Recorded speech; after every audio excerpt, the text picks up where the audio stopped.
বাইরে বেড়ালে দেখা যায় গার্মেন্টস শ্রমিক আন্দোলন করতেছে, রাস্তাঘাট আটকে দিয়েছে। কেন গার্মেন্টস শ্রমিক রাস্তাঘাটে অবরোধ করতেছে, কেন আন্দোলন করতেছে?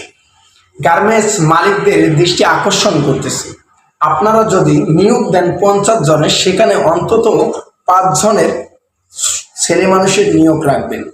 একটা ছেলে মানুষের দ্বারাই একটা পরিবার বাঁচে, আরো একটা পরিবার বাঁচার সম্ভাবনা রয়েছে।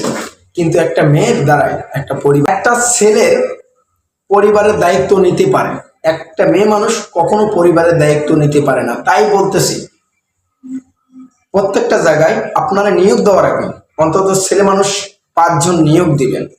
কেননা এই দেশ স্বাধীন করেছে ছেলে মানুষ, এই দেশের সরকার, বর্তমান সরকার ছেলে মানুষ।